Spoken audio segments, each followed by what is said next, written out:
Assalamualaikum warahmatullahi wabarakatuh. Waalaikumsalam warahmatullahi wabarakatuh. Alhamdulillahilladzi hadana lihada wa ma kunna linahtadiya laula an hadanallah.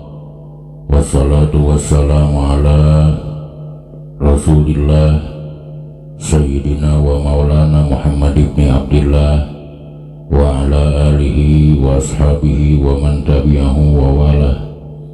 Asyhadu an la ilaha illallah wahdahu la syarikalah wa asyhadu anna sayyidana wa nabiyyana Muhammadan abduhu wa rasuluh. Ayyuhal hadirun ittaqullaha haqqa tuqatih wa la tamutunna illa wa antum muslimun. A'udzu billahi minasyaitonir rajim. Yarfa'illahu alladhina amanu minkum walladhina utul ilma darajat ila hadratin Nabil Mustafa Muhammadur Rasulillah sallallahu alaihi wasallam wa ala alihi wa ashabihi wa azwajihi wa dzurriyyatihi wa ahli baitihi syaulillahi lahumul fatihah.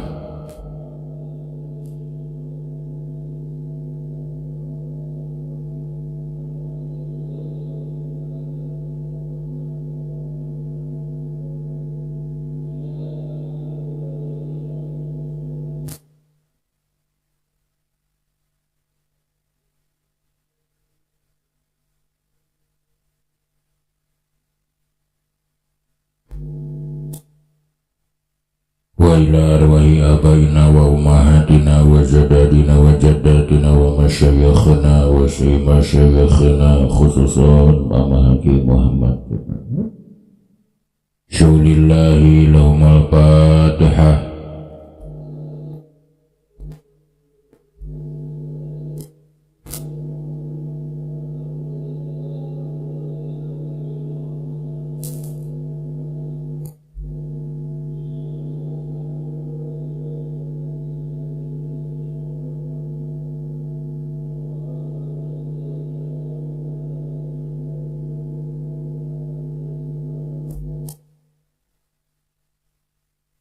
Wa ila mu'allifi hadal kitab ila hadrati Syekh radhiyallahu anhu wa usulihi wa furuhi wa masyayikhi wa ahli baitihi syaulillahi lahumul fatihah.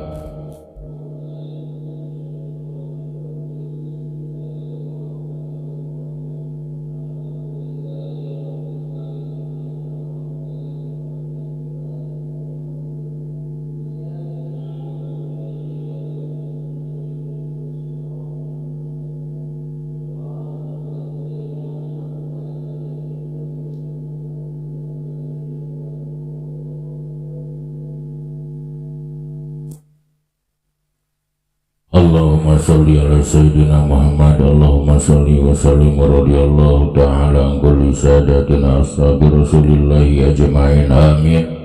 Alhamdulillahi rabbil alamin hamdan syakirin hamdan na'imin hamdan yuwafi ni'amahu wa yukafi majidah. Ya Rabbana walakal hamdu kama yanbaghi li jalali wajhika karim wa 'azimi sultanika qadim. Allahumma salli ala Sayyidina Muhammad salatan tunjina biha min jamil ahwali wal afat wa taqdilana biha jami'al hajat wa tutahhiruna biha min jamil sayyat wa tarfa'una biha indaka 'ala darajat wa tuballighuna biha aqsal min jamil khairat fil hayati wa ba'da mamat wa sallim tasliman katsira. Allahumma ighfir lahum warhamhum wa'afihim wa'fu anhum waj'alil jannata maswahum. Allahumma anzil fi qabrihim nura wa rahmatan wa maghfiratan daimatan ila yaumil qiyamah. Allahumma ja'alil kuburahum rawdatan min riyadil jinan wa la taj'al kuburahum khufratan min khufarin niran. Allahumma taqabbal wa asir sawaba ma qara'na min al-Qur'anil azim ila hadratin Nabil Mustafa Muhammadir Rasulillah sallallahu alaihi wasallam wa ala alihi wa sahbihi ajma'in. Wa ila arwahi abaina wa ummahatina wa jaddadina wa jaddatina wa masyayikhina wa masyayikhina khususan Ya ayuhan nafsu mutmainnah irji'i ila rabbiki radiyatan mardiyah wadkhuli fi ibadi wadkhuli jannati mal abrar. Allahumma arinal haqqa haqqa warzuqna tiba'ah warinal batila batila warzuqna ijtinabah. Allahumma jam'ana jam'ar rahmah wa liqa'ana liqa'ar rahmah wa tafarruqana tafarruqar rahmah. Rabbana atina fid dunya hasanah wa fil akhirati hasanah wa qina adzabannar. Subhana rabbika rabbil izzati amma yasifun wa salamun alal mursalin walhamdulillahi rabbil alamin. Nasalukal ijabah bi barakati umil Quran. Al-Fatihah.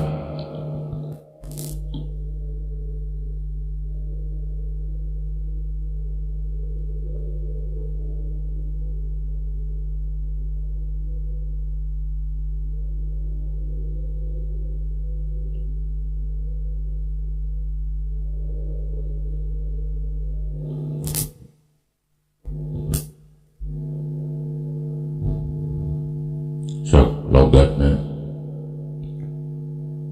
Bismillahirrahmanirrahim. Wal fikhu mangka ari fikih.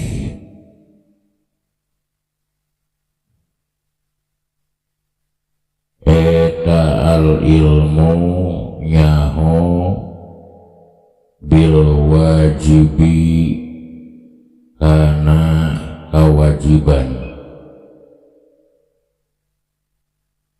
Wal mandubi jeung pasunatan ila akhir sab'ati nepi ka akhirna anu 7. Kal wajibu mangka ari anu disebut wajib min haitsu wasfuhu tina jihad ari sifatanana wajib eta bil wujubi kalawan wujub ma nyaeta perkara yusabu anu diganjar naon ala fi'lihi kana migawena ieu mah wa yu'aqabu jeung disiksa naon ala tarkihi ninggalkeunana ieu mah wa yakfi jeung cukup fi sidqil iqabi dina nujuna siksaan naon wujuduhu ayana itu siksa liwahidin kana anu sahiji minal usati dina sawarehna pirang-pirang jalma anu maksiat ma'al akwi sarta ngahampura an goirihi dina liyana itu wahid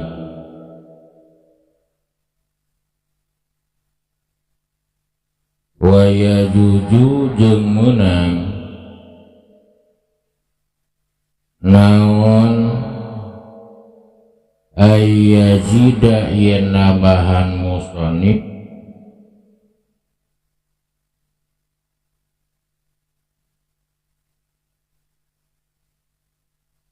wa yatarattabu jeung jadi katartibkeun naon al iqabu siksaan ala tarkihi kana ninggalkeunana ieu mah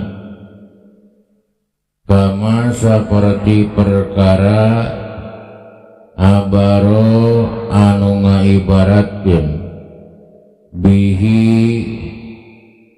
kana eta emak saha ghairuhu salian di musannif fala yunafi mangkah teu nganapikeun ieu tartib fil afwi dina ayana al afwa kana ayana pangampura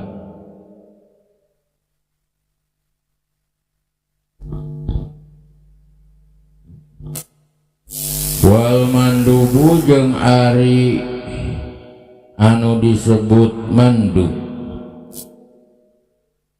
min haitsu wasfuhu dina jihad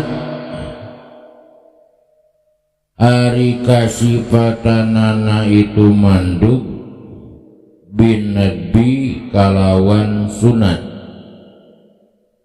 ma nyaeta perkara yusabu anu diganjar naon ala fi'lihi migawe na ieu ma wala yu'aqabu jeung teu disiksa naon ala tarkihi ninggalkeunana ieu ma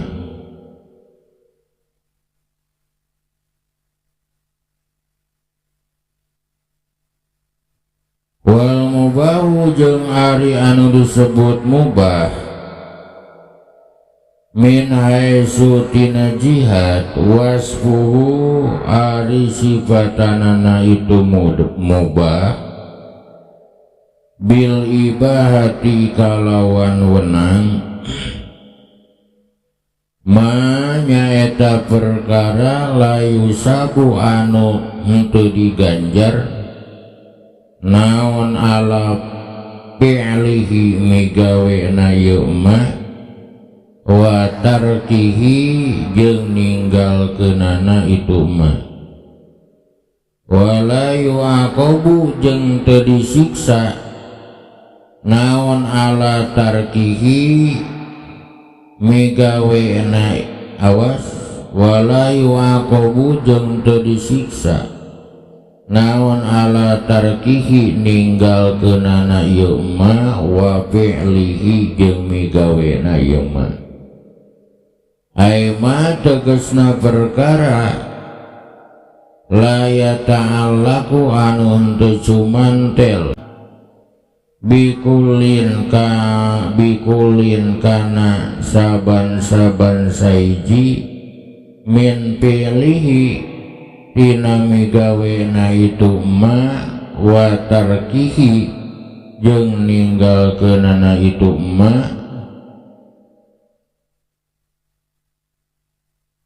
kaya payana naon sawabun ganjaran wala iqabun jeung henteu aya siksaan jadi wa la yata'allaqu anu teu cumantel langsung tok make ieu kaya payana naon sawabun ganjaran wala iqabun jeung henteu cumantel siksaan Al-fiqhu al-ilmu biwajibi wal mandubi ila akhiri sab'ati bi anna hadal fi'la wajibun wa hada mandubun wa hada mubahun wa hakada ila akhiri sab'ati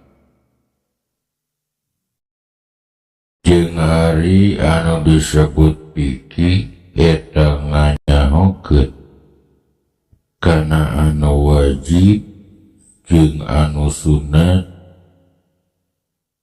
jeung saterusna nepi ka 7 tegasna nyaho kana yen sanyanyana ieu pagawean eta wajib jeung sanyanyana ieu pagawean eta sunat jeung sanyanyana ieu pagawean eta mubah eta makruh eta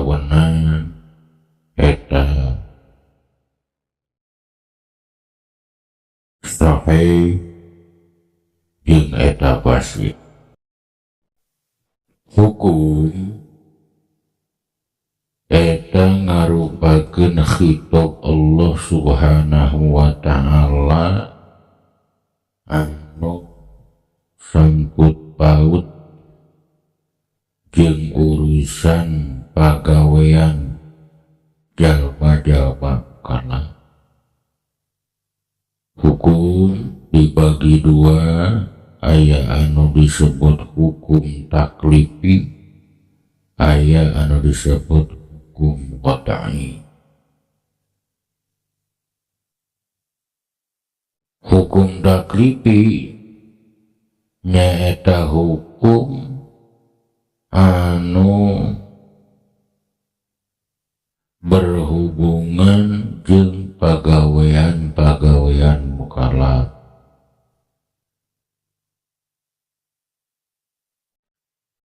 Nah, sifatna parentahan, atanapi larangan,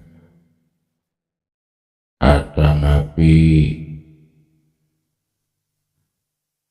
milih-milih migawe jeung teu migawena.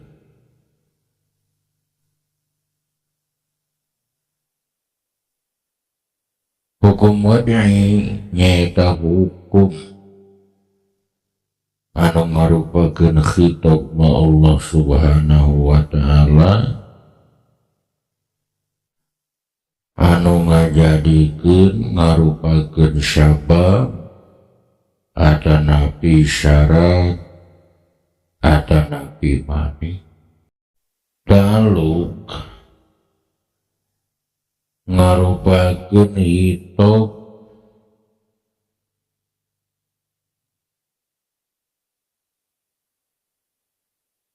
anu sangkut paut jeung pagawean mukallaf eta kabagi dua. Hiji anu bangsa maknawi anu sok disebut suluhi qadim, anu hubunganan samemeh wujudna mukallaf. Nu kadua disebut tanjiji, nyaeta hubunganan santos wujudna mukallaf. Sinareng diutusna hiji utusan.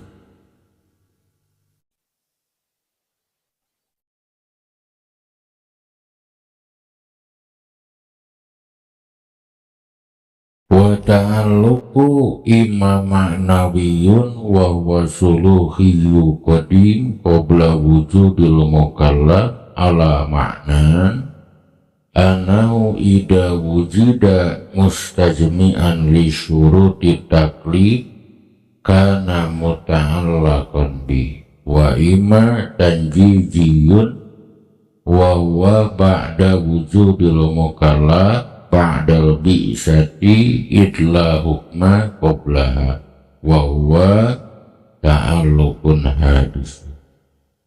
Dicarioskeun dina kitab wajib. Sabab syarat jeung mani eta kalebet dina golongan hukum wad'i. Teu disebutkeun, teu dijelaskeun dina kitab Waraqat karena arang-arang ringkes. Wasahihu wal fasadu wahada min athari khitabil wad'i kama arraqta anikan walam yadkur baqiyatahu wa huwa sababu wa syurutu wal mani'u la'allahu liqasdil ihtisab. Fal wajibu min haitsu wasfuhu bil wujubi ma yushabu ala fa'lihi wa yu'aqabu ala tarkihi. Wa yakfi fi sidqil iqabi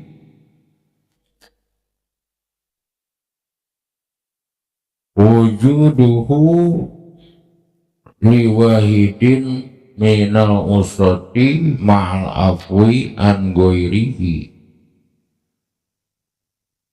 wa yajuzu ayyazida wa yatarattabal iqabu ala tarkihi kama abaro bihi ghairuhu fala yunafil afwa.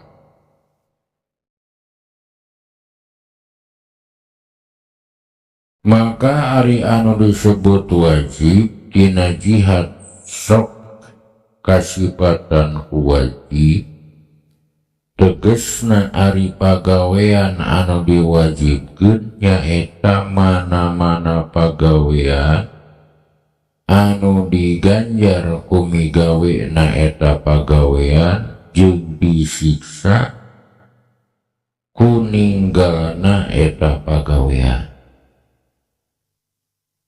Jeung cukup dinangenakeun ancaman siksa ayana eta siksaan kana hiji dosa serta aya pangampura tina anu sejenna. Jeung deui weunang yen nambahan musonib kana lapad wa yatarotabul iqabu ala tarkihi tegesna pagawean anu dituturkeun kalawan siksaan kusabab ninggalkeunana. Seperti ibaratna ulama anu sejen maka henteu nganapikeun ieu tarik kana ayana pangampura dina nu sanes-sanesna. Tegesna lamun jalma ninggalkeun kewajiban 10 maka cukup dina ngadatangkeun siksaan kalawan dosa anu hiji tur dihampura anu salapateun. Ta'rif dina ilmu usul fikih sami sareng pembahasan anu aya dina ilmu mantek. Ta'rif sakurang-kurangna dibagi 3.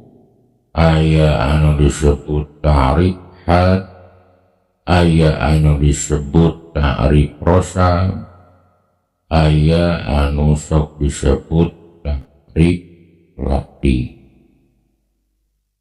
Ta'rif ha nyaeta ta'rif anu ngagunakeun lapad kulli jinsi jeung pasol.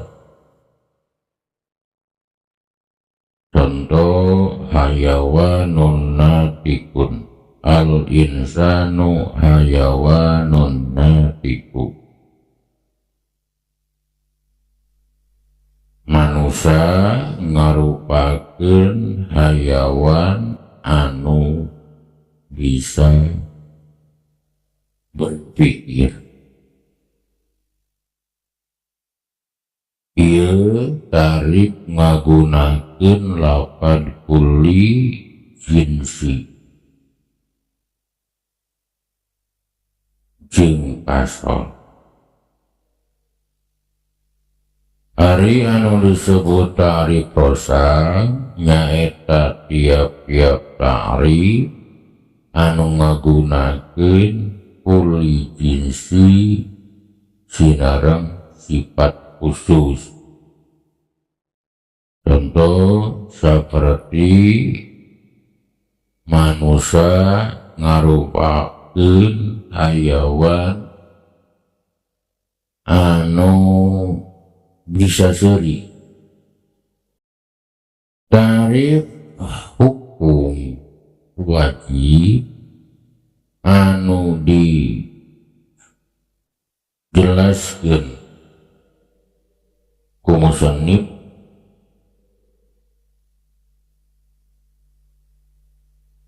ningali tina sisi akibat hukum, artina takrif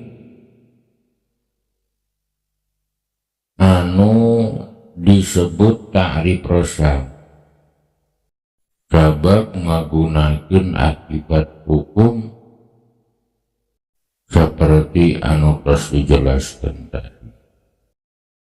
Tuma inna hadihi ta'arifa allati dzakaraha musanni ta'arifatun bil asari li anna sawaba wal iqaba min asaril hukmi wa huwa ta'rifu bir rasmi wa qad yu'arrafu bil had bi ayyuqala bil wajibi huwa ma yutlabu fi'luhu talaba wajiban. Dijelaskan dina kitab An-Nafahah. Jadi sekali di hukum anu kahiji sok disebut wajib, ari anu disebut wajib nyaeta perkara anu diganjar di mana dipigawena jeung sok disiksa lamun ninggalna eta diganjar ku migawena, disiksa ku ninggalkeunana eta pagawe. Wal mandubu min haitsu wasfuhu bin nadbi ma yusabu ala fa'lihi wa la yu'aqabu ala tarakihi. Nu kadua hukum tesunah nyaeta ari anu disebut mandub nyaeta pagawean anu sok diganjar ku ngalakonanana jeung tara disiksa ku ninggalkeunana. Lima yusabu ala fi'li wa la yu'aqabu ala tarakihi. Istilah mandub sunat, istilah mustahab sunat kene. Jadi saur sebagian ulama anu disebut mandub sunat, anu disebut mustahab sunat, anu disebut tahu sunat kene eta lapat-lapat muradib tegesna beda lapatna pengertianana sami nyaeta tiap-tiap pagawean, tiap-tiap perkara anu diganjar di mana dipigawena jeung teu disiksa di mana teu dipigawena. Tapi menurut ulama anu sanes kecap mendub, kecap mustahab, kecap tatawu eta gaduh ta'rif masing-masing. Tawisna saur al-Imam Qadi Husain anu disebut mandub nyaeta padamelan anu ditidamal ku Kangjeng Nabi Muhammad sallallahu alaihi wasallam secara tuluy-tuluy. Sementara mustahab padamelan anu dipidamal ku Kangjeng Nabi henteu tuluy-tuluy, sekali, dua kali, tilu kali. Samtawis tatawu sae di mana dipidamalna dianjurkan ku Kangjeng Nabi, tapi Kangjeng Nabi teu pernah acan pernah ngedang malna eta. Wal mubahu minu haitsu wasfuhu bil ibahati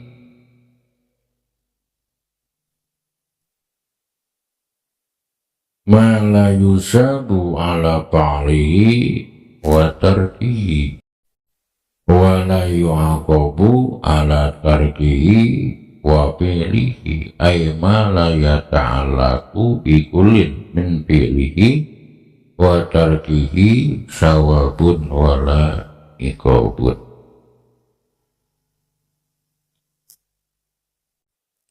Jeung ari anu disebut mubah dina sok kasibatan ku ibaha tegesna pagawean anu disebut mubah teh nyaeta pagawean anu henteu diganjar migawe jeung teu migawena jeung tara disiksa ku ninggalkeunana jeung migawena.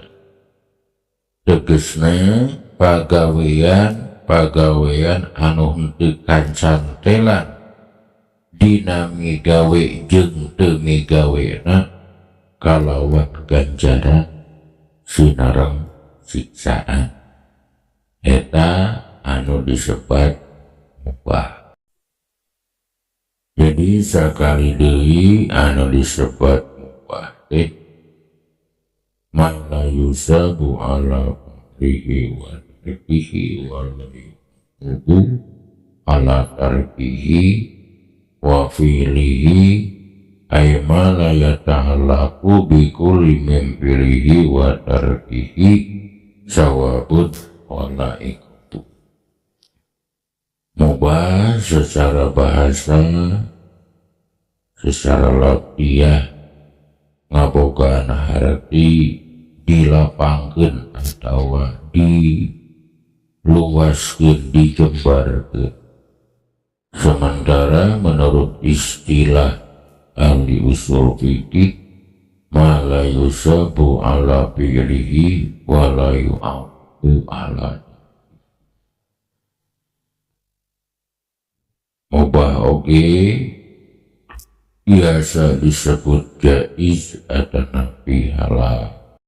Kaum muslimin wal muslimah dan mulia pangaosan urang di negara kesempatan ekafir itu mudah-mudahan ayo manfaatnya nara resmati Allah sinang ke Rasulnya nalopatna dina kabuduan sim kuring mugi-mugi kenging pangampura Allah pun amin.